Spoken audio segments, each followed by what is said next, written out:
여러분 안녕하십니까. 오늘 미국 역사에서 좀 중요한 날이죠. 9/11. 네. 그리고 또 하나 굉장히 빅 이벤트가 있었는데요. 트럼프 해리스 디베이트, 정치적인 이제 대선 후보로서 디베이트가 있었는데 그날에 맞춰서 뵈려고 한 건 아닌데 우연히 맞았어요. 전 조선일보, 지금도 조선일보에 저기 있으시고 지금 서울시립대 겸임 교수로 계신 송희달 박사님 오늘 모셨습니다. 예, 안녕하세요. 반갑습니다. 제가 평소에 굉장히 존경하는 선배님인데요. 그 최근에 아주 딱 듣기에 귀에 딱 꽂히는 신의 개입이라는 책을 내셨어요. 이 제목이 굉장히 낯설 수 있었는데 지난 그 암살 미수 사건 때문에 사실은 딱 꽂히잖아요. 네. 이 책을 내게 된 계기가 그 사건하고는 관계 있는 건 아니지요? 예, 직접 계기는 사실 그 전부터 책은 준비를 했고요. 원래 7월 13일 날 펜실베니아주 버틀러 카운티에서 사실 암살 미수 사건이 터졌을 때는 제가 책의 원고 거의 95%를 사실 써놓은 상태였습니다. 이 책을 쓰게 된 거는 우리나라에서 트럼프 전 대통령에 대한 인식이 너무나 이 낮은 차원, 감정적이고 또 아주 단편적이고 또 우리에게만 한국민에게 지극히 이기적인 방향으로만 생각하는 것이 우리나라가 세계 10위권 경제대국에다가 세계 5위의 국방력을 가진 나라로서 이거는 좀 진짜 부끄러운 일이다. 어느 누군가 우리나라의 지식인이 또 미국에서 공부하고 유학한 분이 이렇게 많은데 왜 한 권도 책을 쓰지 않나 제가 계속 안타까워하다가 올해 한 3월부터 제가 조선일보 정년퇴임 이후에 시립대학 가서 시간이 좀 나서 매일 연구실에서 밤 9시까지 9시 넘어서 퇴근하면서 집중해서 기자 때 습관을 못 버리신 것 같은데요. 예. 근데 사실은 지금 말씀하셨던 그런 맥락에서 조선일보도 참 자유롭지 않거든요. 오늘 조선일보가 해리스 트럼프 토론 이후에 헤드라인을 어떻게 했는지 혹시 보셨어요? 제가 아까 보내드린 거 한번 띄워보세요. 이렇게 네. 해리스 발언 들으면 고개 절레절레, 트럼프는 수차례 고소. 항상 그냥 해리스 입장에 씁니다. 네. 다른 제목들도. 그렇죠. 지금 사진만 해도 트럼프는 얼굴이 정면으로 안 보이고, 네. 예, 그렇죠. 대표적으로 조선일보가 그런데 조선일보에서 평생 어떻게 보면은 몸을 담그셨는데 지금 나오자마자 네. 좀 상당히 반대되는 입장을 예. 드러내신 것 같아요. 근데 예. 오늘 제가 첫 질문이 지금 조선일보뿐만 아니에요. SBS에서도 한국 언론들은 오늘 토론 결과에 대해서 무조건 해리스가 우세했다 이렇게 쓰는데 정작 트럼프 대통령은 자신의 페이스북에 정반대로 한번 보십시오. 트럼프가 오늘 올린 거 이렇게 카말라 해리스는 6%, 도널드 트럼프는 93%. 사실 이게 뉴스맥스라는 친 트럼프 매체 말고도요, 시스펜만 해도 그 정도는 아닌데 시스펜도 지금 올렸던데, 네. 거의 64대 36으로 트럼프가 우세했다.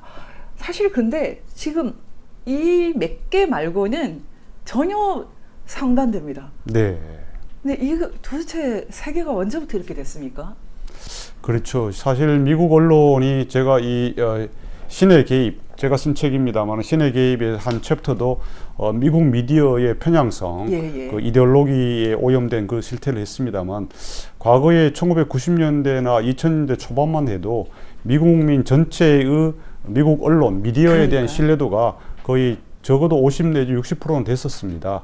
저도 사실 그 무렵에 1998년, 99년에 미국 워싱턴 DC에서 CSIS라는 싱크탱크와 조지타운 대학을 같이 다녔습니다만은 그때만 해도 미국 언론이 사실 하나의 교과서랄까 미국 그렇죠. 정치 또 세계 흐름을 이해하는데 매우 유용한 자료였는데 최근에 이 세계 경제 또 세계 정치 자체가 또 미국 사회가 워낙 양극화되면서 현재 특히 이제 트럼프 대통령 되면서 2015년, 16년부터 완전히 이제 편이 나눠져 가지고 미국 전체 미디어에 대한 신뢰도가 30% 수준이 떨어졌습니다, 평균이. 그런데 표를 올려놓으셨더라고요. 네, 저도 깜짝 책 안에 있죠. 놀랐거든요. 그거는 미국 갤럽에서 직접 조사한 거기 때문에 저희 편견이 전혀 개입해 있지 않고요. 근데 더 중요한 것은 공화당 성향의 미국인들은 11%밖에 되지 않습니다.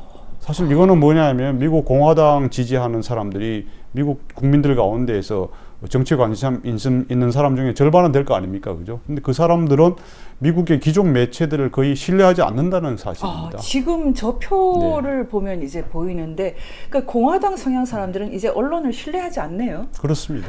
사실 근데 그게 지금 한국하고 좀 비슷하지 않습니까? 뭐 한국은 제가 뭐 34년 동안 제가 언론에 있다가 보니까 제가 뭐 기존의 레거시 미디어가 완전히 뭐 신뢰를 잃었다고 말씀은 드리기는 아직 그런 상황이고요. 그런데 한국도 약간 그런 경향을 보이고 있다고 보이는 생각됩니다. 것 같아요. 예. 전반적으로. 네. 근데 저는 이제 그 책의 중간 그 후반부에 이제 본격적으로 쓰신 것 같은데, 요즘에 이런 현상 자체를 정체성 정치라는 개념으로 설명하지 않습니까? 그렇죠. 이 책에는 설명이 되어 있는데, 정체성 정치에 대해서 조금 설명해 주실 수 있으세요? 예, 뭐 아이덴티티 폴리틱스, 이게 이제 정체성 정치인데요. 사실 미국에서 본격화된 거는 버락 오바마 대통령이 2008년 처음 대통령이 되면서, 그때 이제 오바마 대통령 자체가 미국 역사상 최초의 흑인 유색인종 대통령이었지 않습니까? 그걸 되기 위해서 이제 사실은 이 백인들을 고립시키고 유색인종, 또 라티노, 히스패닉, 아시아계 이런 사람들, 소수민족들을 다, 그리고 여성들까지 포함을 해서 사실은 이 포괄적인 그 정체성 동맹을 맺어가지고 그 기적적으로 사실은 미국 대통령이 되었고 또 전 연임까지 하게 됐습니다. 그죠? 그런데 이 과정에서 이 오바마라가 민주당 정부에서는 사실은 세계를 상대로 해서 아주 좋은 말들, 그 아주 뭐 인권이라든가 고상한 가치, 그죠? 미국 내에서도 뭐 소수민족 또 뭐 소수 뭐 성장애자라든가 이런 사람들을 배려하고 이건 다 좋은데 사실 아무런 성과가 없는 그런 정책을 8년 동안 폈습니다. 특히 백인들은 거기에 대해서 많이 소외가 됐죠. 그 중에서도 백인 도시에 있는 뭐 고학력자, 고소득 백인 말고 그 중소도시 또는 지방 농촌에 있는 그런 사람들은 매우 소외가 됐습니다. 일자리는 점점 없어지고 그 중국과 관계를 좋게 만들면서도 계속 중국의 무역 적자가 1조 달러가 넘는 수준까지 되고 일자리는 사라지고, 그래서 사실은 트럼프는 그런 점에 주목을 한 겁니다.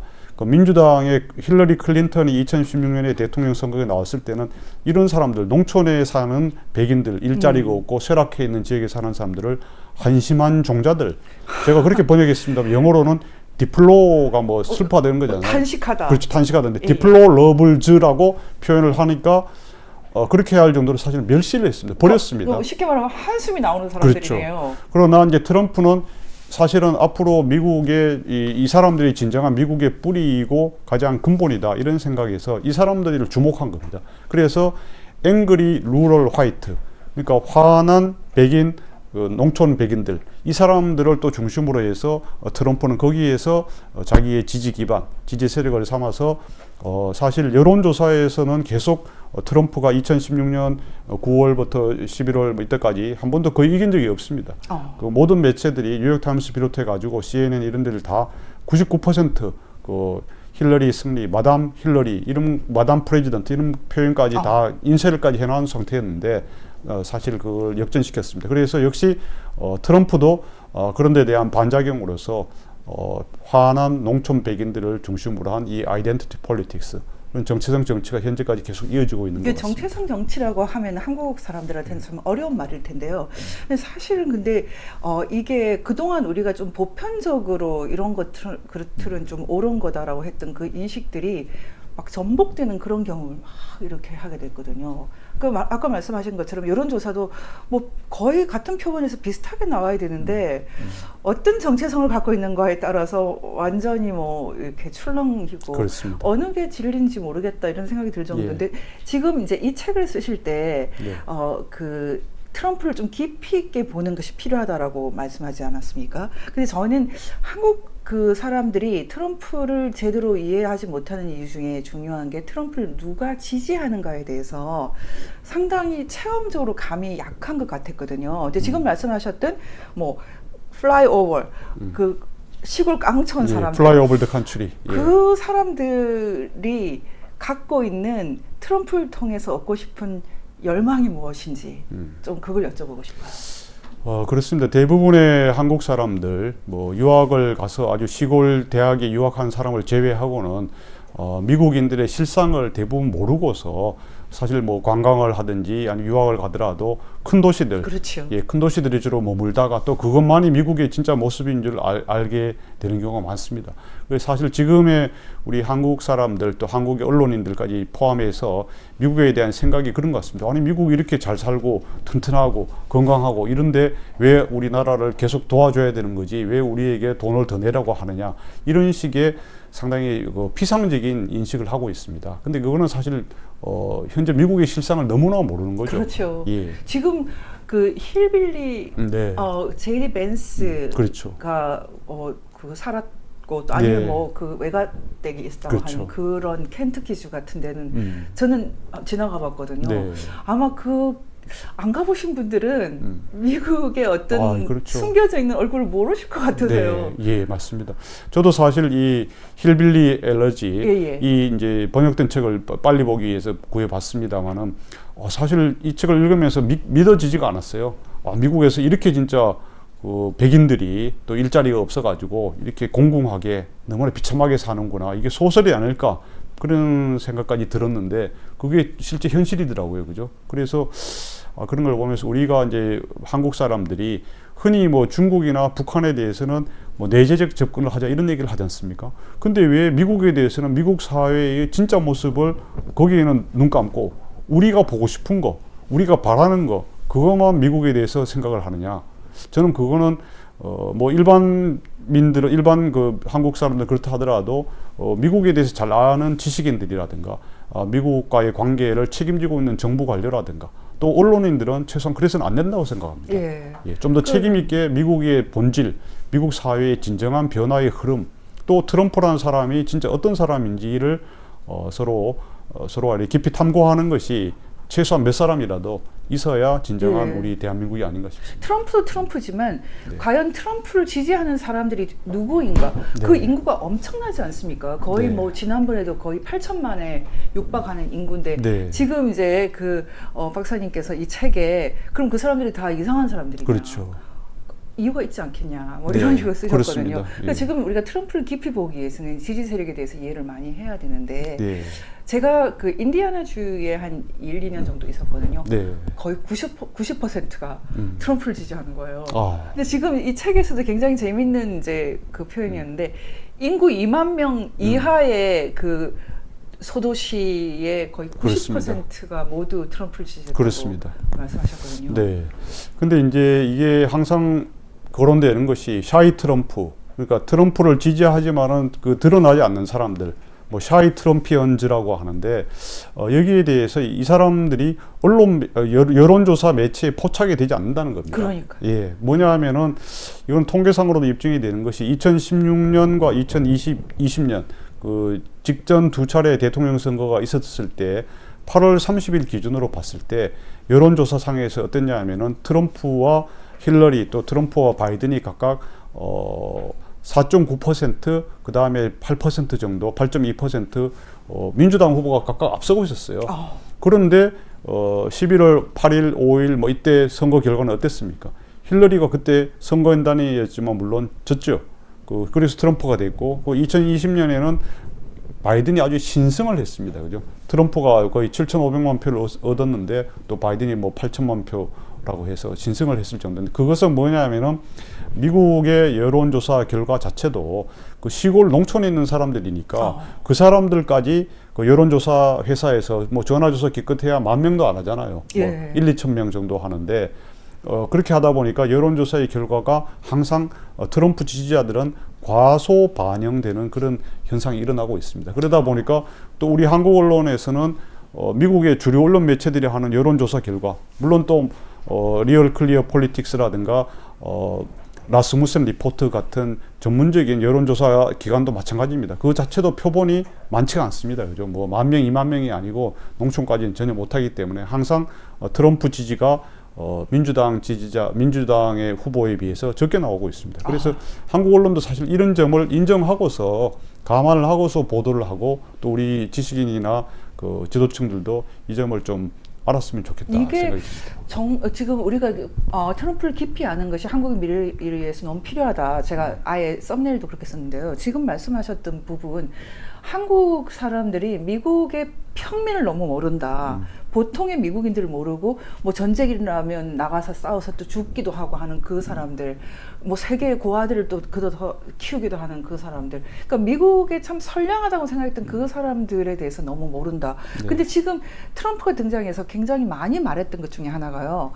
워싱턴 이스태블리시먼트, 워싱턴의 늪 이런 말들이었거든요. 네, 네. 그러면 그 실체는 또 무엇일까요? 네. 사실 뭐 트럼프의 구호 중에 하나가 드레인 더 워싱턴 스왑프, 그죠? 워싱턴 늪을 비워라. 다 물을 빠져라. 뭐 물을 빠지게 해라. 청소해라. 물을 뺀다는 거죠. 뜻이겠죠? 드레인, 그죠? 그런 걸 많이 합니다만은 사실 이제 1776년에 미국이 건국될 때만 하더라도 그 이후에 미국을 7개월 정도 탐구한 현장 와서 알렉시스 또코빌 이런 사람이 이제 디모크라시 인 아메리카라는 책을 썼지 않습니까? 아주 미국의 유명한 민주주의. 명저로 한국에도 번역이 돼 있습니다만 또코빌이 가장 미국에 감탄하는 것은 유럽 각국에 있는 귀족들이 없다는 거. 예. 그러니까 평민과 자유 시민들의 그 결사체 그런 어떤 계약 관계로 인해서 미국이라는 연방 공화국이 생겼다. 뭐 그리고 그 안에 수많은 그 일종의 그 뭐랄까 시민단체 같은 유니언들, 커뮤니티가 활동하고 있다는 거기에서 아주 감탄을 했고 그 점을 그 미국의 민주주의에서 많이 지적을 했습니다. 그런데 이제 이런 데 비해 가지고 하여튼 우리 한국에서는 뭐 이런 미국 사회의 평민들이라든가 실제 움직임을 잘 보지 못하고 있는 측면이 있고요.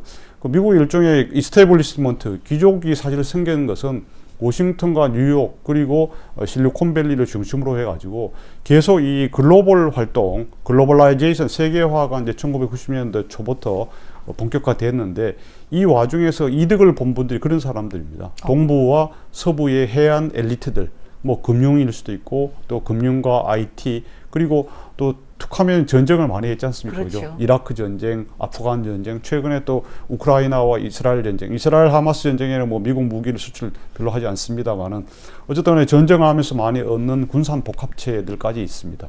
사실 그리고 그것을 뒷받침하는 워싱턴에 있는 연방 상하원들 그리고 고위 관료들, FBI와 법무부 그리고 CIA 이런 걸 중심으로 한 정보기관들. 뭐 사실 이런 사람들을 주로 이 사람들의 주 관심사는 글로벌라이제이션 세계화를 통해 가지고 자기들의 영향력, 자기들의 자기들의 명예를 계속 유지하고 확장하는 겁니다. 그래서 일종의 이제 미국 사회에서 이런 데 대해 반감을 가진 사람들은 이 사람들을 가리켜서 글로벌리스트라고 표현을 하지 않습니까? 그죠? 표현을 하고 반대로 이제 여기에 대해서 상당수 미국 시민들은 불편함을 느끼고 있죠. 미국이 좋게 말해서 이렇게 해외에 진짜 이 뭐 천사와 같이 각국에 그걸 좋다고 그 각국을 위해서 도와주는 척 하면서 사실은 실속을 챙기는 것은 그 소수의 미국의 귀족과 같은 엘리트들 이런 워싱턴을 중심으로 한 사람들이다 하고 있기 때문에 거기에 반발을 하고 있고 트럼프는 특히 이런 점에서 미국이 이런 무조건적인 너무나 잦은 해외 개입이라든가 해외의 어떤 원조 또는 해외 동맹 관계를 우선한다는 명분하에 그런 나라들을 위해서 뭐랄까 희생 또는 기여하는 것이 미국의 국익에 맞지 않다. 그죠? 계속 그 주장을 하는 겁니다. 사실 이거는 이제 트럼프가 최근 들어서 아니면 대통령이 되면서 자기의 어떤 정치적 레토릭으로 한 게 아니고요.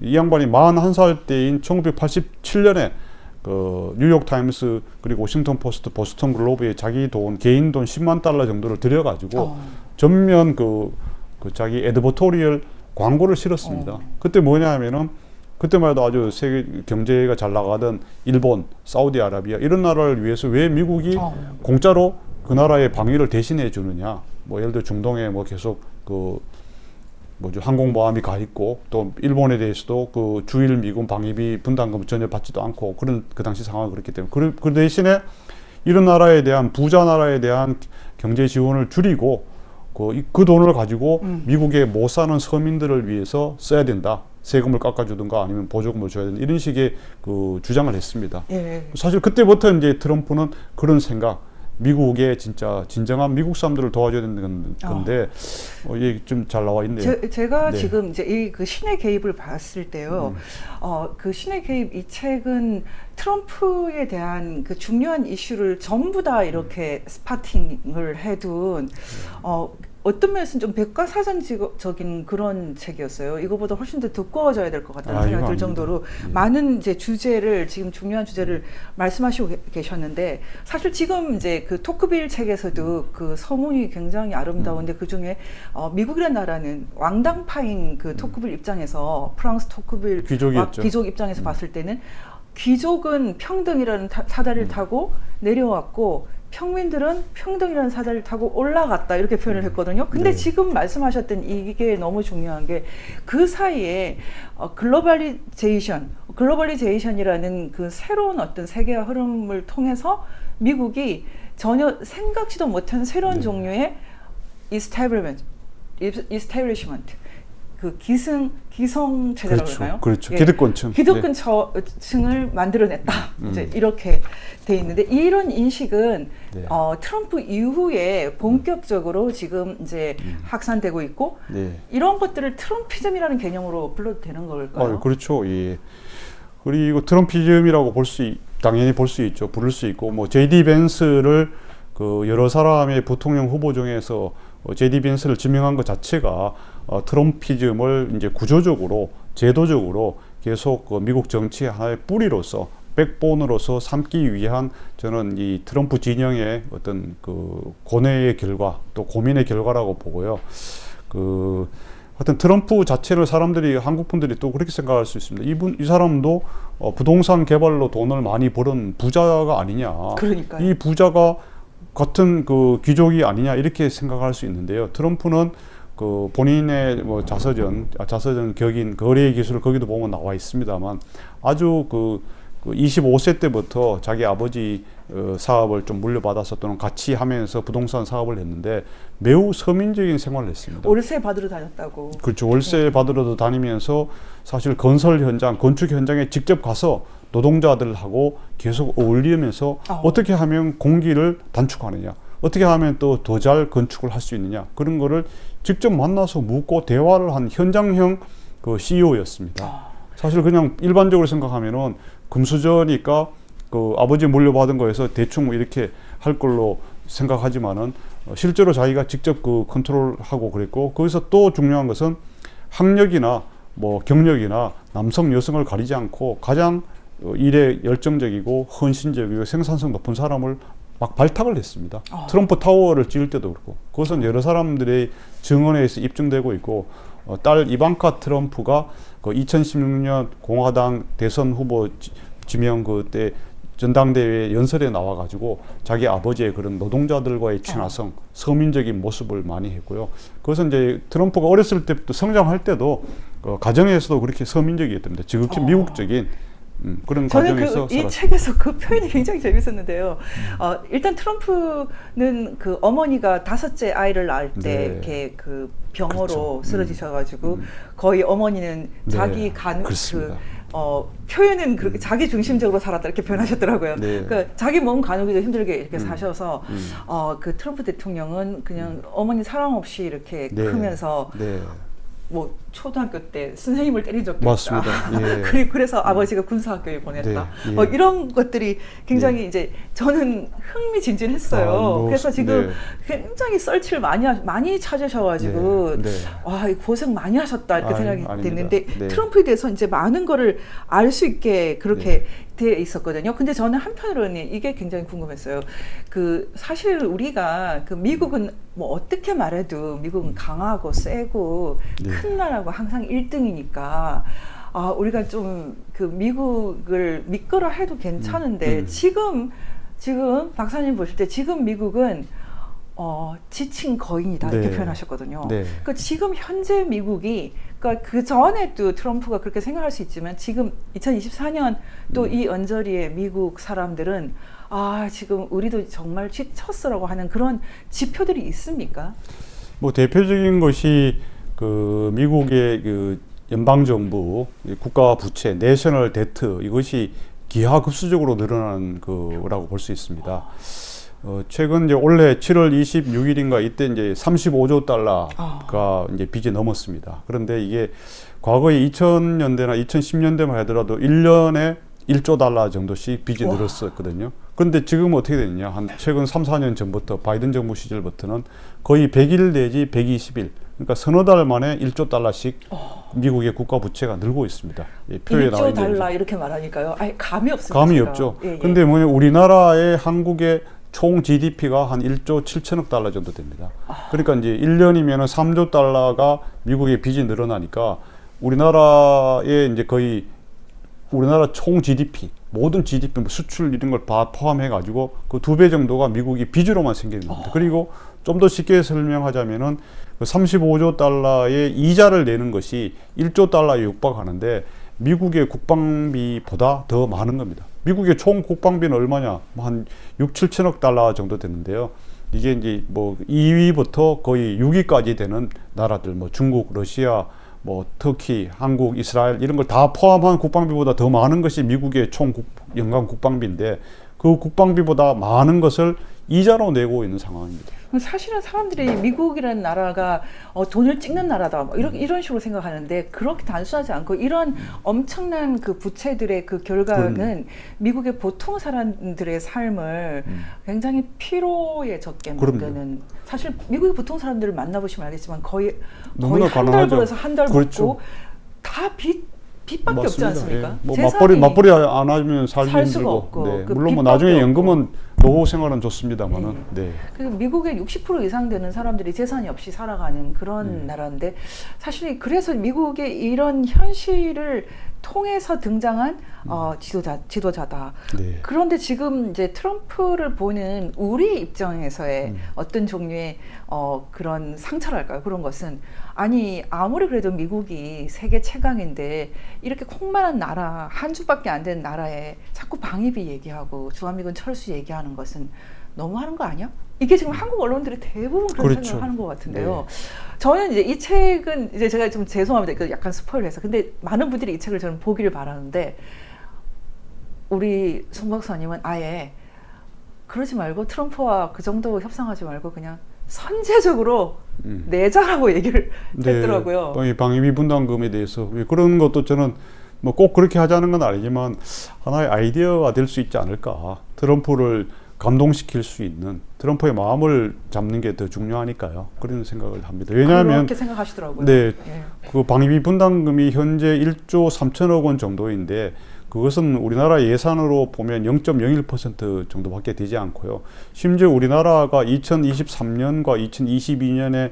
미국과의 무역에서 얻은 흑자만 한국 돈으로 환산하니까 97조 원입니다. 와 이렇게 돼. 지금 최근에는 그렇죠. 더 많아졌는데요. 그렇죠. 조금 달러로 표시되어 있습니다만은 이 2022년, 2023년에 다 합쳤을 경우에 하여튼 97조 원이 되는데 그 돈에 비해서 뭐 아니면 1년 사이에 작년에만 60조 원 정도 무역 흑자를 얻었는데 그 중에 뭐 5% 10%라도 낼 수 있는 거 아닙니까?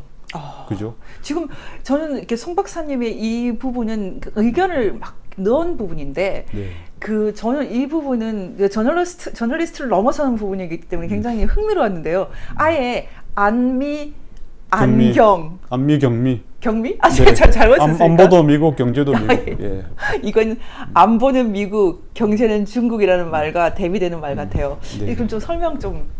저도 뭐 사실 그 2004년부터 4년 동안 홍콩에서 특파원으로 근무하고 중국에 대해서 아주 그 나름 호감을 갖고 또 중국 문화와 중국의 정치 경제에 아주 관심을 가지고 많이 그 좋아했던 사람입니다. 그러나 지금의 시대를 보면은 특히 2013년부터 시진핑 중국 공산당 총서기가 집권한 이후에 중국은 확실히 세계 패권 장악을 목표로 하는 국가로 변해 있습니다. 2049년 자기들 공산당이 집권한 기준으로 이른바 신중국 100년을 됐을 때는 미국을 제치고 세계적인 패권 국가가 되겠다는 이른바 중국몽을 계속 그 실현에 앞장서고 있지 않습니까? 근데 네. 중국 공산당 지도부의 가장 큰 목표는 그 꿈 하나밖에 없습니다. 그걸 위해 가지고 그 보이는 전쟁, 보이지 않는 전쟁 모든 노력을 사실 하고 있습니다. 그러나 중국이 만에 하나 그런 세계 패권을 잡을 경우에 어떻게 되겠습니까? 중국은 과거에 그 제국에 그 유지하던 그 습관을 버리지 못하고 있습니다.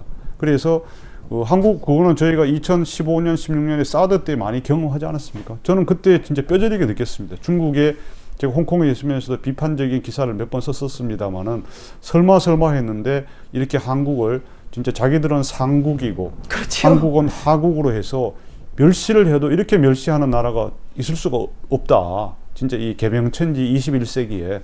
그런데 이런 것이 계속 지금까지 중국이 한 번도 거기에 대해서 유감을 표시하거나 심지어 시진핑이도 누구 와서 뭐 오는 건 고사하더라도 한 적이 없지 않습니까? 이런 중국이 지배하는 사회, 중국이 지배하는 세계가 됐을 때는 한국은 물론이고 미국까지도 미국 스스로도 우리들의 생활 방식, 생활 양식과 가치관이 모두 중국화된다. 중국이 예속되지 않고서는 중국이 결코 허용하지 않을 것이다.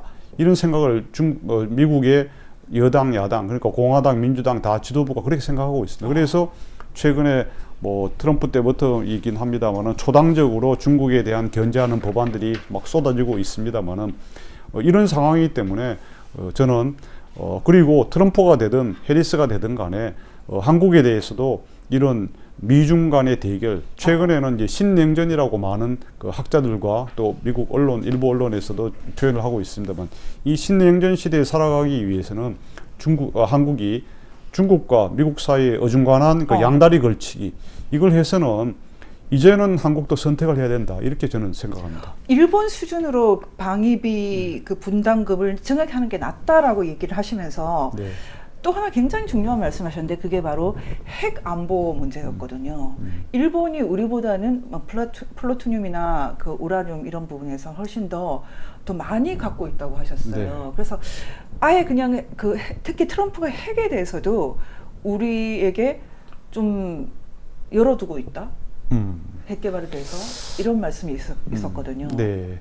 근데 뭐 트럼프 전 대통령이나 그 측근들이 뭐 공개적으로 한국이 핵을 가져도 좋다, 뭐 가지길 바란다라고 말한 적은 사실 한 번도 없습니다. 그죠? 한 번도 없는데 만약에 사정이 여의치 않고 그렇다면은 한국이 그리고 일본이 핵을 가지는 거를 미국이 막을 수는 없다. 뭐 이런 식으로 트럼프가 말을 했는데 상당히 그 다른 정치인들, 뭐 대통령 후보자들 또 전직 대통령들에 비해서 아주 진전된 입장이긴 합니다. 그죠? 그런데 사실은 한국이 핵을 가지려면은 미국과의 깊은 신뢰가 있지 않으면 그렇죠. 사실 힘들다고 볼 수 있습니다. 뭐 전술핵 같은 걸 갖다 놓는 것도 그렇죠. 네. 심지어는. 근데 지금 우리 송 박사님이 이 책이 저는 어떤 면에서는 이분 굉장히 레디컬하다라고 느껴질 정도로 뭐 트럼프 일반 언론들이 트럼프를 보는 시각과는 전혀 다르게 트럼프는 어떻게 보면 한국에서 큰 축복이라고까지 표현했거든요. 블레싱이다 이렇게 표현을 했어요.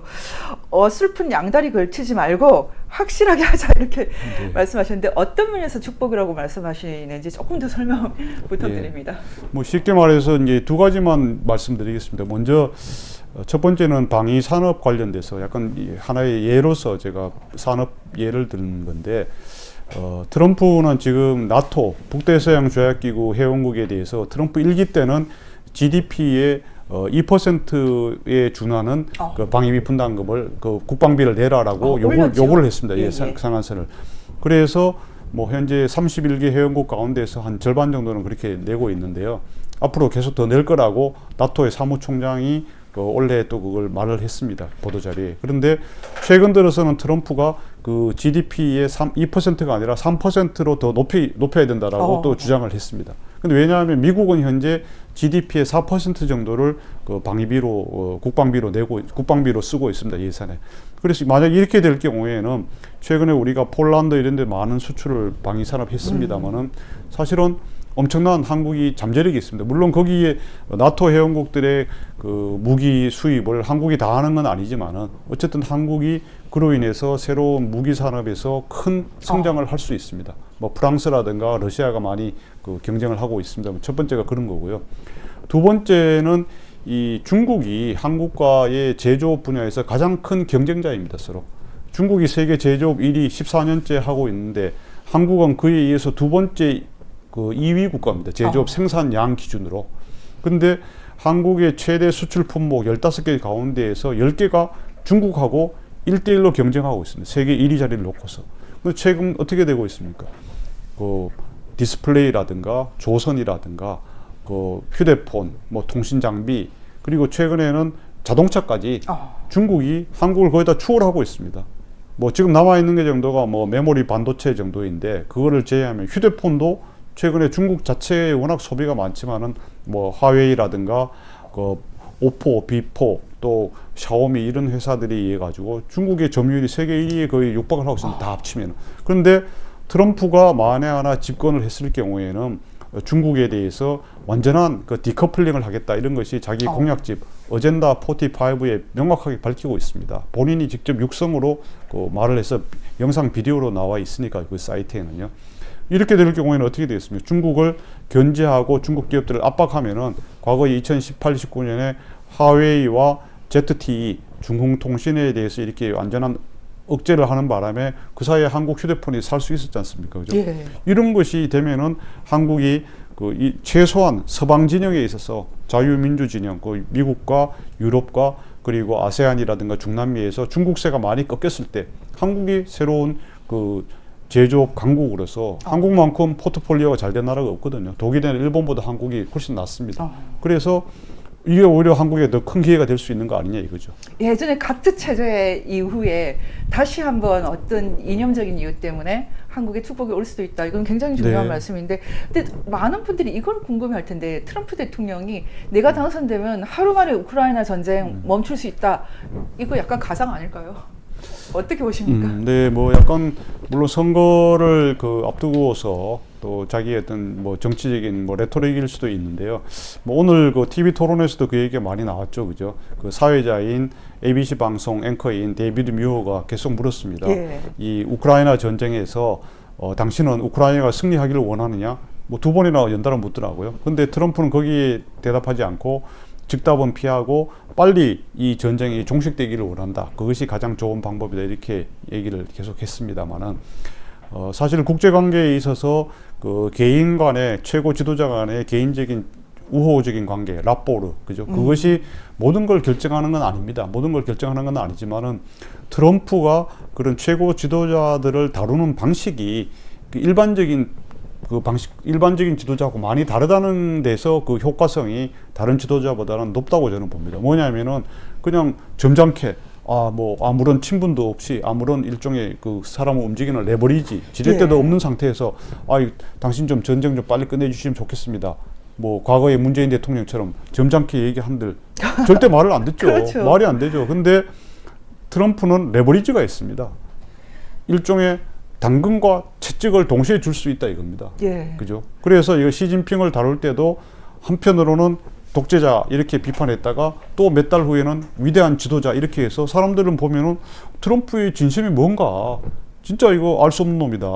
unpredictable 뭐 이런 말 자꾸 하지만 사실 그거는 트럼프가 그 사람들 최고 지도자를 다루는 자기만의 방식입니다. 나의 의도를 드러내지 네. 않고 하겠다. 그 그렇기 때문에 저는 그 가능성이 충분히 있다 이렇게 생각합니다. 이 신의 개입, 송 박사님의 책에서 사실 이 부분이 굉장히 잘 기술된 부분이었어요. 특히 그 아베 신조와의 네. 관계 있지 않습니까? 그렇죠. 지금 트럼프 깊이 보기에서 사실은 이 대목에 저는 인상적인 게 지금 한국 지도자 거의 뭐 지도자급에서 트럼프와 이 정도로 교감하고 또 잘 지낼 수 있는 분이 몇 분이나 있을까? 근데 의외로 아베는 굉장히 잘 지냈다고 돼 있거든요. 네. 아베의 그 무엇이라고 봅니까? 아베가 어떤 면에서 트럼프를 잘 맞췄다고 생각하십니까? 그 부드러움으로서 강한 것을 제압한다 이런 것이 우리 동양 사회에서 뭐 노장가요 장장가 뭐 그런 이유 제강이라고 그죠 그런 그 구절이 있지 않습니까? 뭐 그런 것을 그래서 부드러운 동양이 또 부드러운 일본이 강하고 또 거칠고 예측 불가능한 트럼프와 미국을 잘 다스렸다. 저는 그런 점에서 사실은 우리 동양 사람인 같은 동양인 한국에도 좋은 시사점, 인사이트를 주는 분이 저는 아베 신조 전 총리라고 생각됩니다. 뭐 제가 그 사람을 일부러 뭐 띄울 생각은 전혀 없고요. 사실 그럼으로 인해서 일본의 국제적인 위상이 높아지고 또 일본의 이른바 자기들이 주장하는 보통 국가화가 상당히 많이 앞당겨졌습니다. 그죠? 트럼프를 대하는 것에 대한 연구가 그럼요. 일본을 통해서 있어야 되는데 저는 네. 이번에 그 푸틴 대통령이 해리스 지지한 것은 약간 연극적인 게 아닌가 그런 네, 마음이 드는데 그렇죠. 어떻게 보셨습니까? 뭐 약간 조롱하는 거죠. 조롱하는 것 같았어요. 조롱하는 거죠. 당신이 그 해리스가 되면은 내가 마음대로 당신을 이 매니플레이트, 그죠, 조종할 수 있다. 뭐 그런 걸 사실상 하는 거 아니겠습니까? 역설적으로는 네. 트럼프를 지지한다고 보일 정도였어요. 그렇죠. 트럼프 정도는 이제 서로 같은 스트롱맨으로서 같이 한번 대등하게 얘기할 수 있는 상대이다. 뭐 이런 전제가 있는 거 아닐까? 그런 것 같아요. 예, 저는 그렇게 지금 봤습니다. 이제 세상을 보면은 어떤 면에서는 참 메비우스띠라고 말할 수 있을 정도로 어느 게 끝인지 속인지 모르겠다라고 할 때가 있지만 그래도 지금 저는 이 책의 이제 미덕인데 자세히 들여다보면 결국은 혼돈이 아니라 각자가 자신의 이익을 어떻게 챙기는가 네. 결국 실용주의 문제다. 네. 지금 트럼프에 대한 그 접근법이 송 박사님은 참 독특한 게 다른 사람들은 트럼프를 광기나 비합리적이고 이성적이고 말 이상하게 하는 사람을 보는데 송 박사님은 굉장히 트럼프의 성품 자체가 알고 보면 온건하고 유연성이 넘친다. 이렇게 접근하시거든요. 뭐 그거는 제가 뭐 트럼프 홍보대사가 될 것도 아니고 저하고 뭐 트럼프하고 단 1초도 뭐 만난 적도 없고 뭐 지난 이메일도 주고받은 적 없어요. 원텀 네. 처음에 그렇죠. 그런 걸 보인 거죠. 근데 그것을 미국에 제가 책에도 쓰고 또 거기서 푸트노트에 분명히 밝혔습니다만 미국에 있는 온라인 저널 그런데 이 편집장이 그렇게 주장을 했습니다. 그렇게 사례를 가지고 분석을 했더라고요. 트럼프가 이렇게 미국 사회에서 매력을 얻고 있는 것은 그러니까 2021년에 거의 퇴출되다시피 쫓겨났지 않습니까? 예. 그러다가 다시 2년 만에 3년 만에 완전히 더 화려하고 더 강력하게 복귀하고 이런 트럼프의 매력은 트럼프 자체의 어떤 이런 권위주의적이거나 아니면 그런 성격이 있는 게 아니라 의외로 그 정책이 상당히 중도적이고 말은 거칠게 하고 극단적으로 하지만 실제로 한 걸 보니까 너무나 중도적이고 합리적인 게 많더라. 예를 들어 낙태 문제에 있어서도 거기 드샌티스 플로리다 주지사는 강력하게 그 낙태를 금지시켜야 한다 이런 입장이지만 오늘 TV 토론에서도 트럼프가 각 주의 자율적인 판단에 맞게 했지만은 그 샌티스의 주장에 대해 가지고 트럼프가 몇 년 전에도 2, 3년 전에도 그거는 너무 과격하고 어리석은 주장이다 그런 얘기를 했었어요. 사실 이런 거 보면은 그리고 트럼프가 그 오바마 케어에 대해서도 2017년 집권 이후에 그 퇴임한 그 당시 하원 의장 이런 사람들은 상당히 그 오바마 이 케어에 대해서 비판적으로 이걸 막 완전히 철폐해야 된다, 삭제해야 된다 이런 입장이었으나 트럼프는 그 좋은 점은 살려야 된다라고 상당히 중도적으로 그래가지고 이 많은 우리 갈등을 빚었습니다. 그래서 이런 거 보면은 트럼프가 겉으로는 아주 거칠고 냉혹하고 잔인하고 진짜 사람의 심정을 그죠 도려내는 듯한 그런 모멸적인 말도 하지만은 실제로는 그 마음은 그 속내를 자세히 들여다보면은 반드시 행동이 그렇게 일치하지 않는다 이겁니다. 그렇죠? 근데 이제 나눌 수 있다 행동도 이겁니다. 조금 네. 더 성숙해질 수도 있다 이런 표현도 있으시더라고요. 네. 책에. 그렇죠. 지난번에 있었던 그 암살 미수 사건이 이 그 트럼프에게 영향이 있겠지요. 뭐 일단 나이도 이제 78세 만 78세 넘었지 않습니까? 그런 거 있지만은 트럼프 자체도 그 스티브 베논이 자기 그렇게 말을 했습니다. 그죠? 따뜻한 가슴을 가진 원숭이 같은 사람이다. 그러니까요. 저는 warm 그 hearted 표현이- monkey 뭐 이런 예. 표현을 했는데 저는 이제 트럼프를 겉으로만 대하는 것이 아니라 그런 점에서 아베 신조처럼 진짜 진심을 다해서 이렇게 교류를 하고 접촉을 하고 쌓아나가는 게 중요합니다. 그래서 아베 총리 같은 경우에 어떻습니까? 자기 부인 그죠 멜라니아 생일 때. 생일 때 예. 아베 부부를 불러가지고 한 거고 또 아베 생일 때 9월 하순이었는데 자기 트럼프 타워에다가 불러가지고 직접 트럼프가 뭡니까 이거 생일 케이크를 해주고 그 불러주고 자기 해피 벌스데이 둘이 하고 그랬다는 거 아닙니까? 그러니까 이 남자들 간의 우정, 브로맨스라는 것까지 생길 정도였는데 사실 이렇게 관계를 만들어서 뭐 이렇게 하니까 이제 뭐 미국 언론이라 일본에서도 일부 뭐 이 진짜 트럼프의 푸들 아니냐 이런 식으로 했지만 사이 좋게 하면서 국가 이익을 제대로 챙기는 게 진정한 국가 지도자의 의무이지 뭐 우리나라의 일부 정치인들처럼 죽창가는 부르기만 하고 독도만 뭐 이렇게 해가지고 아무 실속 못 챙기는 게 과연 국가 지도자냐 이거죠. 저는 뭐 그렇게 생각하고 우리가 있습니다. 지금 대한민국이 지금 어떤 면에서 참 기로에 있습니다. 저희 지금이야말로 실용적이고 그리고 굉장히 유연한 그렇죠. 리더십이 필요할 텐데요. 근데 우리나라에서 그럼에도 불구하고 트럼프가 김정은을 대하는 모습에서는 아직도 굉장히 이제 찬반이 많습니다. 네. 이번에 그 카말라 해리스도 완전 정반대로 말하던데 김정은하고 거의 러블레터 아니냐 그렇게 얘기를 했거든요. 네. 근데 저는 이것에 대해서 나름대로 이제 분석해서 얘기한 적이 있지만 송 박사님 어떻게 보십니까? 김정은 다루기에 대해서? 근데 김정은 다루기에 이제 일단 말도 중요하죠. 물론 김정은과 거의 30차례 가까운 30여 차례 러브레터에 가까운 사신, 그죠? 프라이빗 레터를 주고받았습니다. 그거는 뭐 여러 사실을 통해 증명이 되고 이제 팩트인 거고요.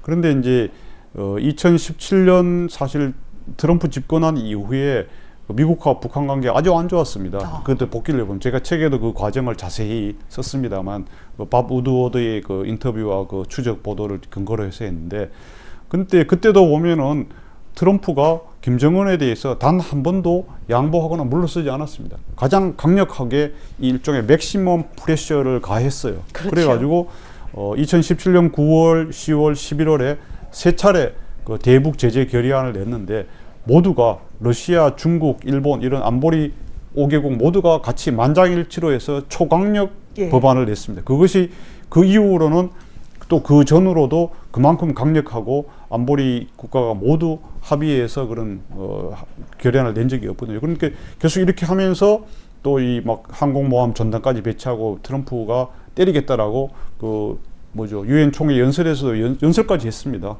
핵 공격을 하겠다라고 미국 대통령이 지목한 유일한 국가가 북한이고 지목당한, 그리고 지목한 대통령이 트럼프였습니다. 이렇게 트럼프는 북한에 대해서 결코 허물허물 물러서는 사람이 아니에요. 그러다 보니까 김정은이가 2018년 신년사에서 또 신년 그 무렵 1월 달에 나는 여기에 핵 버튼이 있다.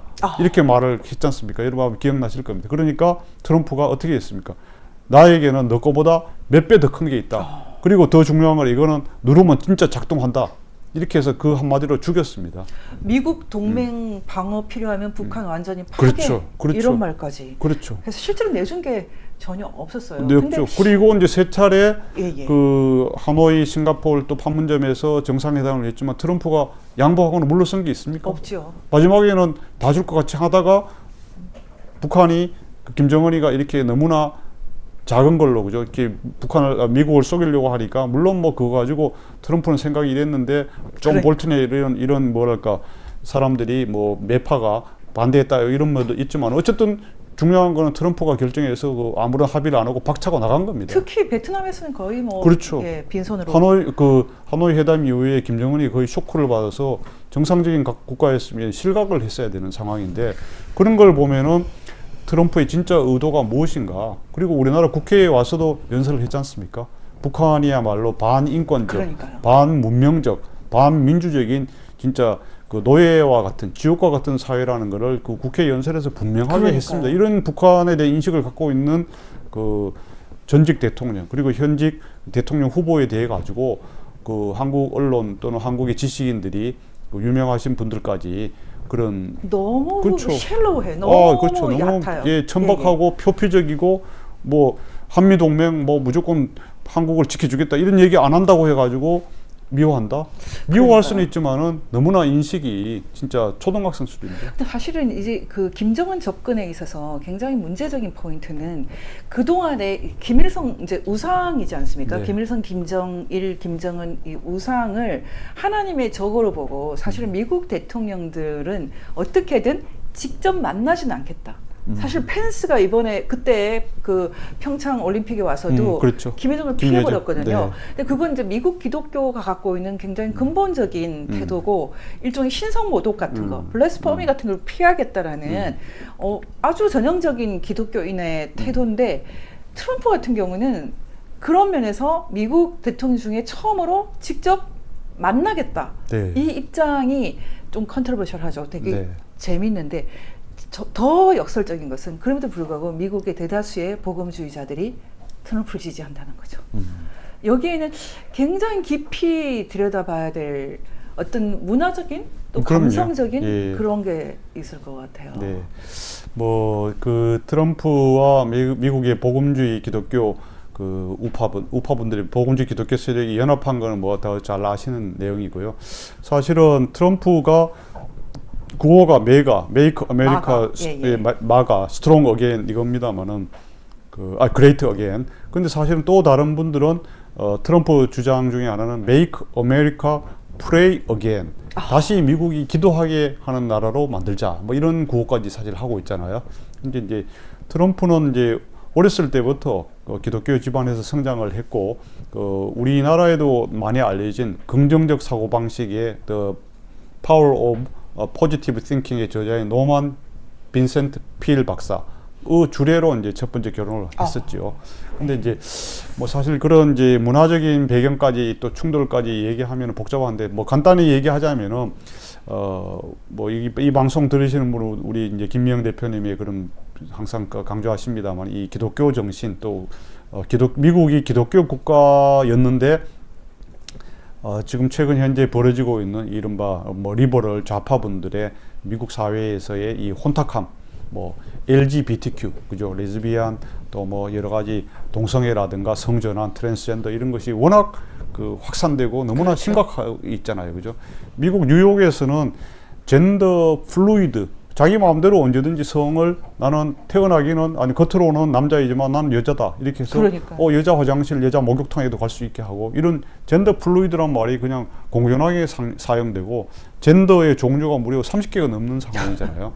그래서 사실 이렇게 되면은 미국의 뭐가 됩니까? 미국의 정신이 완전히 와해되는 거죠. 가치관과 가족이 붕괴되지 않습니까? 그죠? 온통 동성애자들하고 뭐 이런 것만 돼 있고 사실 이런 데에 대한 미국 기독교 세력들의 뭐랄까 걱정과 우려 이런 거 있었기 때문에 트럼프가 뭐 두 차례 뭐 이혼도 하고 그랬지만은 뭐 그래도 이 트럼프와의 이제 연합이라든가 이게 이루어지는 것 같습니다. 그러니까 지금 송 박사님께서 지금 한국 사회에서 본격적으로 트럼프를 대비해야 된다. 그리고 트럼프를 깊이 있게 봐야 된다라고 말씀하셨는데 트럼프를 깊이 있게 안 보고 표피적으로 보면 모든 게 다 그렇죠. 역설적이에요. 트럼프를 통해서 미국의 도덕적인 수준을 다시 높인다? 이게 될까? 뭐 이런 생각을 하기도 하고요. 굉장히 복잡한데 근데 사실은 정말 깊이 들여다보면 질서가 보이거든요. 그럼요. 가장 중요한 것은 진정한 의미에서 실용주의 그리고 승리하는 패를 지는 거죠. 트럼프를 통해서. 그렇죠. 지금 보시기에 트럼프가 카말라 해리스를 이길 것으로 보십니까?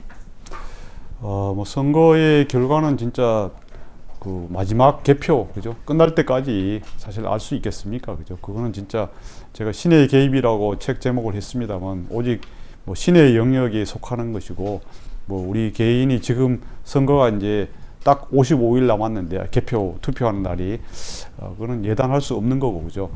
뭐 구조적으로 정상적으로만 투표가 진행되고 또 한국에도 문제됐습니다만 우편 투표에 의한 뭐 부정 투표 이런 것만 잘 제어가 되고 막을 수 있다면은 현재 미국 사회 흐름으로서는 트럼프가 될 가능성이 저는 높다고 생각합니다. 뉴욕 타임스에서 오늘 보여준 폴을 봤더니요. 뉴욕 타임스는 사실은 해리스 편이거든요. 그럼요. 근데 솔직하게 말했던데요. 트럼프가 우세하다고. 네. 오늘 아침에 제가 오늘도 그랬나요? 하여튼 이 기사가 오늘 나온 기사인데요. 지금 9월 3일부터 9월 6일까지 조사한 것인데. 예, 맞습니다. 예. 뭐 그러면서 뉴욕 타임스가 트럼프의 회복력 이것이 대단하다, 놀랍다, 뭐 이렇게까지 했을 정도죠. 사실 1% 포인트로 앞섰다면은 사실은 격차가 4~5% 포인트는 된다고 볼 수 있습니다. 사실 뭐 워싱턴 포스트도 그렇고 BBC나 다들 해리스가 이겼다고 말하고 싶어하는 데 아닙니까? 말 그대로 정체성이 그렇게 돼 있는데도 저렇게 보는 거 보면은 저는 트럼프 가능성이 점점 높아지고 있다. 부정선거만 하지 않는다면. 예, 근데 트럼프가 부정선거 우려를 말을 한 것 같습니다. 하고 오늘도. 있죠. 네. 그러니까 지금 사실 미국 사회를 저는 이제 미국을 나중에 미국 법을 전공을 했기 때문에 다른 사람들보다 조금 더 유리한데 사실 제가 인터뷰 준비하면서 이렇게 말씀을 드렸거든요. 사실 처음에 미국에 건국할 때는 이 연방이 확립이 안 돼 있었기 때문에 연방파가 그 주를 중심으로 하는 이 그 말하자면 더 분리되려고 하는 그렇죠. 그 리퍼블리칸, 그러니까 공화파보다 연방파가 어떻게 보면 더 미래적이었고 역사의 흐름에 더 부합했을 수도 있다. 제가 그렇게 말씀을 드렸는데 네. 지금에 와서 트럼프 얘기는 이 글로벌리즘의 폐해에 대해서 많이 얘기하고 지친 미국을 다시 일으키겠다. 네. 그러니까 미국 우선주의를 하겠다. 그런 것이 어떻습니까? 미래적일 것 같습니까? 이건 좀 어려운 질문인데 좀 드리고 싶어요. 지금은 이제 미국이 특히 아까 말씀드린 대로 1990년대 초 이래로 30년 동안 그 글로벌리즘의 정신, 세계화에 너무 매몰되었습니다. 특히 이제 2001년에 세계 무역기구에 중국을 가입시켜 가지고 중국을 일종의 자유사회, 자유민주주의 국가로 만들겠다는 그 보관을 가졌지 않습니까? 뭐 경제를 키워서, 그죠? 경제를 이제 중산층 내지 경제가 커지면은 그 경제적으로 성장을 하면은 정치 체제도 이렇게 될 것이 아닌가 생각을 했는데 30년 동안 그러면서 미국은 많은 돈을 그 중국과의 거래에서 무역 흑자를 감수하면서 사실상 중국을 키워준 겁니다. 중국 키우면서 미국에도 늪이 생긴 거죠. 미국은 늪이 생기고 미국의 많은 일자리가 사라지고 미국의 그 중하류층, 특히 노동자, 농민들은 사실 처참한 지경이 됐지 않습니까? 그런데 이것이 이제 더 이상 견디기 힘든 상황이 된 겁니다. 그래서 저는 트럼피즘은 이러한 시대의 상황의 산물이다. 그래서 지금 현재 트럼프 같은 사람 또는 트럼프를 계승한 그 뭐 트럼프 키즈 이런 사람들이 되어서 뭐 몇 번을 집권한 다음에 미국이 다시 그런 그 뭐랄까 권위라든가 파워를 회복한 다음에는 뭐 그러려면 사실은 중국을 거의 토털리 그 컬랩스 시켜야 될 겁니다. 왜냐하면 중국이 미국 건국 이래로 최초로 그 미국의 총 GDP의 70% 이상을 돌파한 유일한 나라입니다. 그래서 사실 중국을 견제하지 않고 억제하지 않고서는 미국의 패권이 흔들리게 됩니다. 저는 뭐 미국 패권이 무조건 돼야 된다는 것이 아니라 미국이 없이 중국이 지배하는 사회가 됐을 때는 저는 한국에게도 이거는 다시 중세 봉건주의 국가 또는 봉건이 아니라 고대 국가로 다시 돌아가는 거랑 마찬가지입니다. 일단 뭐 지금 저걸 보니까 보이는데 기본적으로 중국은 그 지금 현대 중국은 자유선거 개인의 그 표를 통해서 그 리더십이 창출되지 않기 때문에 공산 독재가 있는 나라이기 때문에요. 그럼요. 그 자체가 굉장히 위험하고 저는 오늘 굉장히 많이 배웠던 게 결국 워싱턴의 늪의 그 실체라는 것은 그런 중국을 손잡아서 키우는 과정에서 생긴 것일 수 있고요. 특히 지난번 트럼프 그 첫 번째 일기 때 힐러리가 당선될 줄 알았는데 사실 알고 봤더니 미국인들의 대부분이 힐러리에게 너무 상처를 느끼고 있었다. 그게 바로 이 상처 아닙니까? 그럼요. 그리고 이 피터 슈바이처 이런 이제 그 분들이 그 언론인 출신입니다만 그 폭로를 했지 않습니까? 책을 많이 냈는데 그 레드 핸디드 이런 책에도 있습니다만은 힐러리 클린턴이라든가 미국의 이 민주당의 이른바 글로벌리스트들 이런 분들이 사실은 많은 그거를 중국이라든가 또 공산주의 체제로부터 그런 일종의 뭐 브라이버리 그죠? 또 이 캐시로 뇌물을 많이 받은 겁니다. 심지어 바이든 현 대통령의 아들인 그 헌터 바이든도 그런 게 적발이 되어서 기사화되고 그러니까 지금 현재 뭐 여러 가지로 이렇게 뭐 피해 다니고 있지 않습니까? 그죠? 뭐 그런 상황이기 때문에 미국인들도 이 사실을 알고 있습니다. 다만 미국의 진보 매체들, 리버럴 매체들, 뉴욕타임스, 워싱턴 포스트 이런 사실을 거의 기사화하지 않고 있습니다. 그러니까 한국에서도 미국 매체들이 안 쓰니까 한국도 전혀 그런 게 보도가 되지 않고 있으나 우리 본 뉴스를 시청하는 그런 분들이나 우리 그 애국 시민 여러분들은 이런 사실을 다 알고 있습니다. 그러다 보니까 이제 한국의 주류 언론과 또 한국의 자유시민들이 약간 괴리가 되는 현상까지 벌어지고 있는데요. 사실 그런 점에서 개입 이 책에서 그 송희들 박사님께서 사실은 굉장히 좀 좋은 재미있는 그 용어들을 많이 그 소개하셨어요. 그 중에 하나가 네. 기독교 복음주의자가 트럼프에 이렇게 몰빵하는 것에 대해서 파우스트적인 거래라고 네. 표현을 했거든요. 네. 아, 사실은 깊이 안 보면, 깊이 들여다보지 않으면 이런 말들을 이해할 수 있을까요? 그렇죠. 어떤 뜻으로 쓰신 거예요? 아니, 그거는 뭐 제가 만들어 쓴 표현이 아니고요. 사실 파이낸셜 타임즈라고 영국의 권위 있는 이 국제 경제 정치 매체 뭐 데일리 뉴스페이퍼 FT죠. 거기에서 그렇게 분석을 했더라고요. 왜 이렇게 많은 에반젤리컬 크리스천들이 트럼프 앞으로 줄을 서고 같이 하느냐 이런데, 예, 그거는 사실은 이 미국이 원래 기독교 이념으로 세워진 나라인데 이것이 바이든 정부 또 오바마 정부 이렇게 되면서 완전히 흔들리고 사라질 위험이 돼 있다.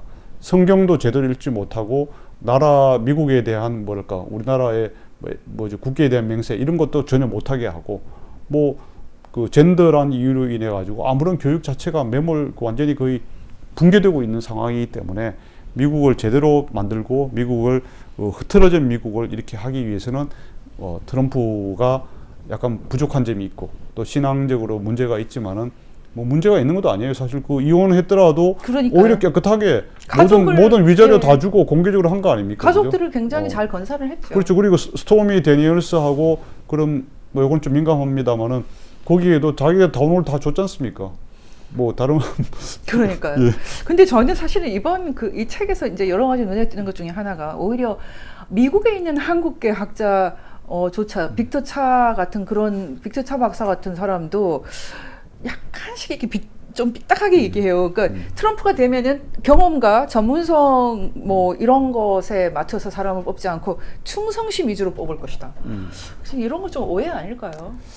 근데 트럼프 일기 때는 그럴 수밖에 없었습니다. 왜냐하면 트럼프가 그렇게 많이 준비가 되어 있었던 것도 아니고 자기도 그 힐러리를 꺾어서 할 것으로 해서 일종의 이제 예비 내각, 섀도우 캐비넷을 만든 상태도 아니었습니다. 그러다 보니까 그런데 또 워싱턴이랄까 주류 사회에서는 반 트럼프 분위기가 가득 찼죠.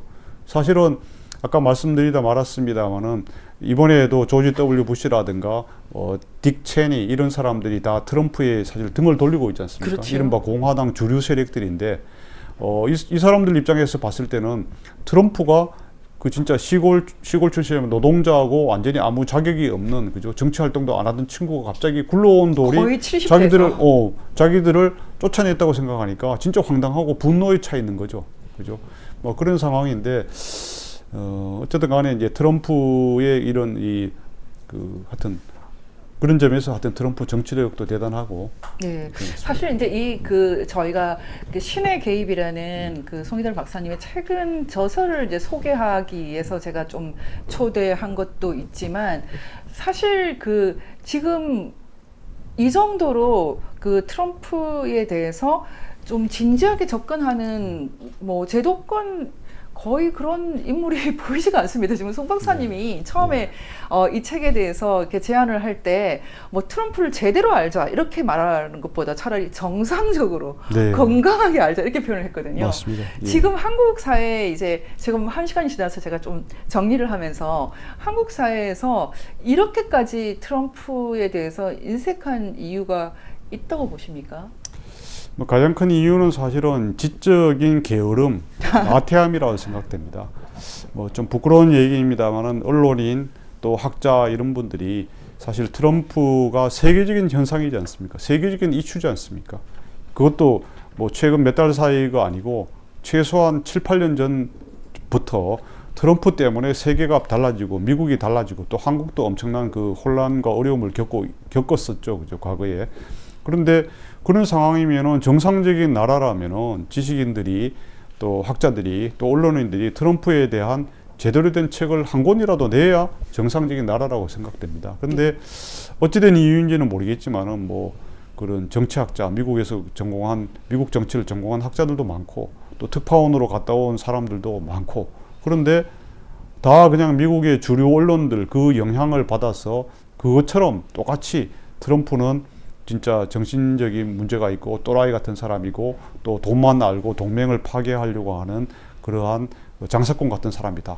심지어 지금 민주당의 앞으로 우리나라 대통령 후보가 되려고 하는 그런 사람처럼 범죄자다. 형사범이기 때문에 거의 조선일보 김대중 그렇죠. 주필조차도 그렇게 써 그렇죠. 약간 비슷하게 썼어요. 트럼프를 생각하면 뭐 이 모 씨가 생각나기 때문에 그러니까요. 꼴도 보기 싫다. 얘기도 꺼내지 마라. 저 앞에서 그렇게 얘기하는 분들도 많습니다. 그래서 와.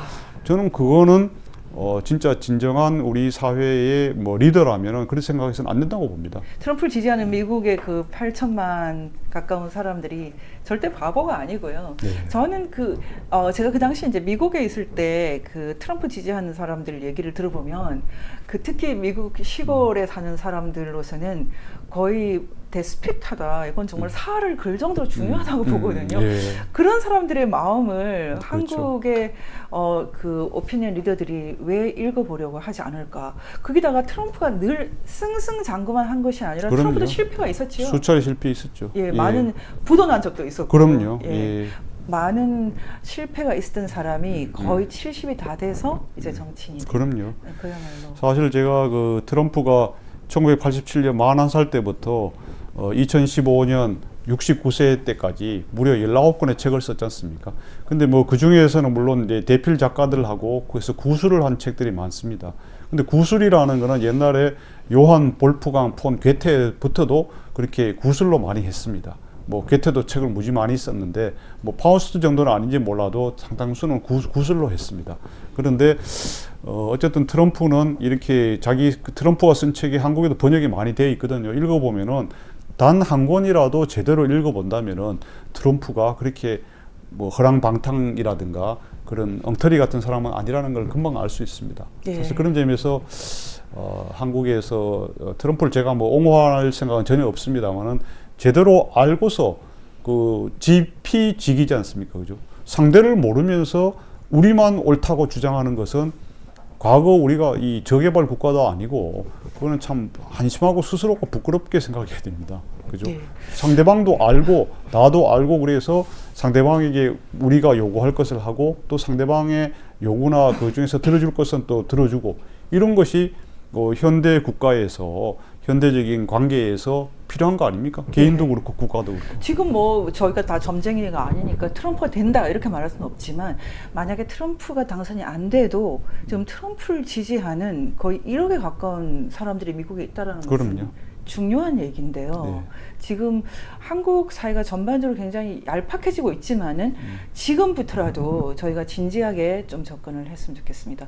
저는 그 송희단 박사님의 이 신의 개입을 보면 저는 조금 안심이 되는 게요. 네. 트럼프는 재앙이 아니라 축복이다. 은근히 레디칼하세요. 근데 그것을 지금 왜냐하면 한국 분들이 대다수가 트럼프가 되면 하나의 재앙, 캐타스트로피가 될 거다 이렇게 보고 있기 때문에 저는 그렇습니다. 설사 재앙인 측면이 많다 하더라도 그것을 우리가 기회로 만들고 그죠 축복으로 만들려고 하는 노력을 해야 된다. 저는 그렇게 생각하는 겁니다. 왜냐하면은 아베가 트럼프를 다루었을 때도 얼마나 아베가 여러 가지 굴욕이 있을 수도 있고 그렇죠. 심지어 골프장에서 벌렁 자빠지고 그랬잖아요. 그죠? 얼마나 손가락질 받았습니까? 그럼에도 불구하고 끈질기게 노력으로 계속 반복적인 노력을 하니까 결국 트럼프가 얼마나 아베를 그러니까요. 아끼고 좋아하고 진짜 계속 그러지 않습니까? 원래 그 4월에도 그 아소 따로라고 하는 전 총리가 갔을 때도 아소 따로 얘기보다는 트럼프가 진짜 나의 영원한 친구다. 너무나 그립다. 그 얘기를 계속 했었습니다. 그래서 그런 진지한 노력을 해서 트럼프 시대가 되더라도 이것을 우리 한국에게 위기가 아닌 기회로 만들어야 된다. 예. 그 옛날에 그 유명했던 그 노래 아바의 I have a dream 그 예. 노래 있지 않습니까? 예. Something good in everything I see 그 구절이 있지 않습니까? 막 부르고 내가 보는 모든 것에서 무언가 좋은 게 있다 이겁니다. 그리고 이 항상 위기 아니라 기회라는 것은 그 아주 거칠고 사나운 위기의 모습으로 다가오지 않습니까? 그죠? 우리가 많이 살면서도 느끼지 않습니까? 그 순간이 너무나 괴롭고 힘들었지만 그것이 나중에 알고 보니까 너무나 귀중하고 좋은 자기의 변신 또는 성장, 도약의 기회였다는 것을 아는 것처럼 트럼프 시대도 저는 마찬가지로 생각합니다. 1기 때 경험은 사실은 연습 게임이었어요. 2기 때는 좀 더 강력하고 달라질 겁니다. 트럼프도 많이 준비를 했기 때문에 지금 트럼프 전담 싱크탱크들도 많이 생겼잖아요. 제가 책에도 그 구체적으로 밝혀놨습니다만 그렇기 때문에 우리 한국의 준비와 트럼프를 보는 시각도 조금은 더 성숙되고, 그죠? 조금만 더 깊이 있게 해서 이것을 그냥 닥쳤을 때 그냥 허둥지둥이 아니라 지금 한 55일 남았습니다만 그 전부터 미리 대비를 하고 그 최소한 설계를 하고 또 전략을 세우고 연구를 축적해서 유비무환의 자세를 갖는 것이 원래 우리 한국이 그런 거 잘하지 않았어요? 잘하죠. 예, 지금 예. 근데 뭐 어떤 이유인지는 모르겠습니다만 감정이 너무 앞서선지 뭐 다른 사정이 있은지 간에 너무 좀 소홀히 하는 게 아닌가 그런 생각이 들었어요. 아까도 저희가 이제 알렉시스 토크빌 얘기를 했는데요. 토크빌이 그 책에서 나는 이걸 섭리적인 영감으로 썼다 그렇게 표현했거든요. 근데 지금 저는 이번에 그 신의 개입이라는 제목을 보면서 저자의 겸손한 마음, 우리가 그 만약에 트럼프가 안 될 수도 있지만 된다면 그것조차도 섭리적인 사실로 받아들이면서 준비하는 것이 필요하다. 네. 저는 지금 이렇게 말해주시는 저널리스트, 학자가 이제 나오기 시작할 것으로 봅니다. 그 첫 문을 열어주신 것에 대해서 굉장히 감사드리고 또 기회 있으면 또 뵙겠습니다. 네. 예. 마지막으로 혹시 향후 독자가 될 분들에게 예. 하여튼 뭐 제가 이 언론사에 있으면서 그 사실 트럼프에 대해서도 관심을 가졌는데 또 이렇게 기회가 되어서 책을 냈습니다. 좀 부족한 점이 많습니다만은 우리나라 사회가 좀 더 지적으로 또 성숙되고 또 국제 관계에 있어서 국제 정치에 있어서 조금 더 깊이 있고 정상적으로 바라볼 수 있는 그런 자극제가 되면 좋겠고요. 저는 개인적으로 서문에 제가 썼습니다. 이 부족한 사람을 끝까지 완주할 수 있도록 낮밤으로 인도해 주시고 또 힘을 주신 하나님께 모든 영광과 감사를 올린다고 분명히 밝혔는데요. 사실 이거는 뭐 저 혼자의 그걸 위해서가 아니라 곰곰이 제가 맨날 며칠을 고민을 하고 생각을 해보니까 지금 시대에 꼭 이런 책을 한 권은 써야겠다는 생각이 들었고 또 하나님께서도 그런 뜻을 주시는 것으로 느껴서 제가 부족하지만 썼습니다. 하여튼 또 오늘 이렇게 김민경 대표님이 또 초청해 주시고 또 여러분들과 함께 소통할 수 있어서 너무 감사하고 영광입니다. 사실 저희가 지금 1시간 10분 얘기 나눴지만 이 1시간 10분 동안 중요한 얘기를 많이 나눴어요, 박사님. 네, 다음에 기회 있으면 또 뵐 수 있을까요? 하겠습니다. 예. 오늘 너무 소중한 시간이었습니다. 네. 여기에서 마칩니다. 감사합니다. 예, 감사합니다.